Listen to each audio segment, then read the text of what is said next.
आज आसब चाषी मान खाता को प्रधानमंत्री फसल बीमा योजनार टंका। चाषी मैंने आज पाइबे पीएम फसल बीमा योजनार टंका। केंद्र कृषि मंत्री शिवराज सिंह चौहान फसल बीमा योजना रे 30 लाख चाषी को 3200 कोटी टंकार राशि हस्तांतर आज करेंगे।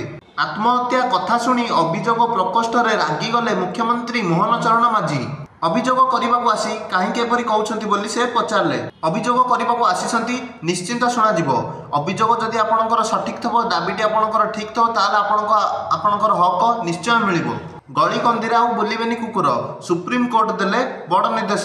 दिल्ली रे कुकुर मानकर उत्पाद मथुथिबारु सुप्रीम कोर्ट कहले जे गली कंदीरे आउ बुलबेनी कुकुर तांको पई शेल्टर होम तैयारी करबाकू सुप्रीम कोर्ट निर्देश दैछंती। अमेरिका रे भारत को अपमान करबाकू जाई निजे अपमान हेले पाकिस्तान रो मुनीर कहले भारत हूँ एक मर्सिडीज कार, पाकिस्तान हूँ अलिया और पथर बोझी ट्रक। यही दुज भितर धक्का हेले कार क्षति हम यही कथा कही से निजे अपमानित होती। राज्य में मोट केतेक शिक्षक पदवी खाली पड़ी एवं यही पदवी पूरण पर कौन पदक्षेप नि नहीं संपूर्ण तथ्य दाखल करने हाईकोर्ट मुख्यमंत्री को निर्देश देते। आम चैनल टी लाइक और सब्सक्राइब कर दिंतु यहीपरी खबर आगू देखा।